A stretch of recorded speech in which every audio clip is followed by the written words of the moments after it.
पलकी मांगेगी करण से ऑटोग्राफ और करण को दिखेगा पलकी में प्रीता का चेहरा और करण अपने बेटे शौर्य के लिए पलकी को सोचेगा अपनी बहू के रूप में और तय करेगा अपने शौर्य के लिए पलकी से रिश्ता। जी हाँ दोस्तों, कुंडली भाग्य के आने वाले धमाकेदार एपिसोड में जब शौर्य का अवार्ड फंक्शन खत्म हो जाएगा तभी शौर्य के पापा यानी कि करण के पास पलकी जाएगी और पलकी करण के पास जाकर करण से ऑटोग्राफ मांगेगी और करण से ऑटोग्राफ मांगते हुए कहेगी, मिस्टर करण लूथरा मुझे ऑटोग्राफ चाहिए, क्या आप मुझे अपना ऑटोग्राफ देंगे। तब यह सुनकर करण को काफी बड़ा शौक लगेगा और करण मन में सोचेगा कि इन 20 सालों में किसी ने भी मेरा ऑटोग्राफ नहीं मांगा तो ये लड़की ऑटोग्राफ मांगने वाली है कौन। यही डाउट से तभी जब करण पलकी से पूछेगा कि तुम्हें मेरा ऑटोग्राफ क्यों चाहिए, तभी यह सुनकर पलकी कहेगी, मुझे आपका ऑटोग्राफ इसीलिए नहीं चाहिए क्योंकि आप पहले थे फेमस क्रिकेटर थे, मुझे आपका ऑटोग्राफ इसीलिए चाहिए क्योंकि आप बहुत अच्छे इंसान है जो अपने बेटे की ईमानदारी की खुशी की जीत में उसे एक अपनी नाम की म्यूजिक कंपनी दे दी और आप एक अच्छे इंसान इसलिए हैं क्योंकि आप सही को सही और गलत को गलत ही मानते हैं। अगर आपका बेटा गलत हुआ तो आप उसे जरूर सजा देते हैं। मैंने अपनी आंखों से शौर्य को जेल में रहते हुए देख लिया, आप चाहते तो शौर्य को जेल से बाहर निकाल सकते थे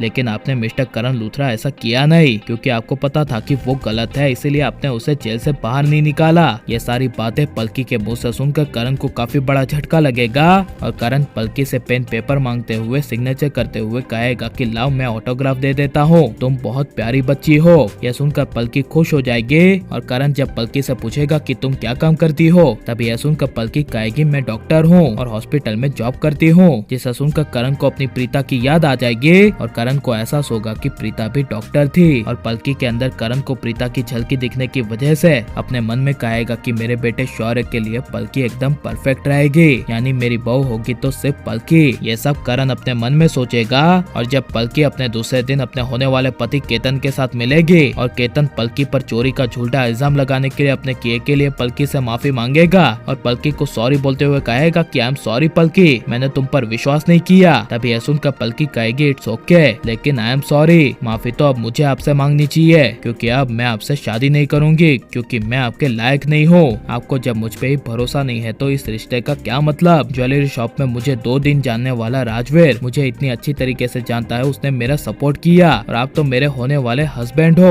और आप ही ने मेरा सपोर्ट नहीं किया। ऐसी उम्मीद मुझे आपसे नहीं थी, इसलिए आई एम सॉरी केतन जी, मुझे माफ कर देना, मैं आपसे शादी नहीं कर पाऊंगी। जिसे सुनकर केतन को काफी बड़ा झटका लगेगा और इसीलिए जब पलकी की आंटी पलकी की माँ को किचन में कहेगी कि ये पलकी का रिश्ता तो टूट गया लेकिन आप फिक्र मत करिए, पलकी के लिए हमारे पास सोना मुंडा तो है ना, अपना वो प्रीता का राजवीर। हाय पलकी के साथ राजवीर कितना सोना मुंडा लगता है, एकदम बेस्ट जोड़ी रहेगी। जिसे सुनकर गुस्से से पलकी की माँ अपनी आईब्रो ऊपर कर लेगी और गुस्से से आंटी को कहेगी, आप होती कौन है, मेरी बेटी पलकी की जोड़ी बनाने वाली। जिसे सुनकर आंटी कुछ बोल नहीं पाएगी और लेकिन जब पलकी की बहन को पता चलेगा कि घर में पलकी का रिश्ता राजवीर के साथ सेट होने की बात चल रही है तभी पलकी की बहन अपनी माँ के पास आ जाएगी और अपनी माँ को कहेगी, मुझे राजवीर पसंद है, राजवीर को मैं अपना बनाना चाहती हूँ। जिसे सुनकर पलकी की माँ कहेगी, वो तो मुझे भी पसंद है और मैं उसी को ही तेरा पति बनाऊंगी। और लेकिन आप पलकी की जोड़ी किसके साथ बनते हुए देखना चाहते हैं, राजवीर के साथ या फिर शौर्य के साथ, और राजवीर की शादी किसके साथ होनी चाहिए, पलकी की बहन के साथ या फिर पलकी के साथ, ये सब हमें कमेंट में जरूर बताएं और आप लाइक शेयर हमारे चैनल को सब्सक्राइब कर मिलते हैं नेक्स्ट वीडियो में। Take care.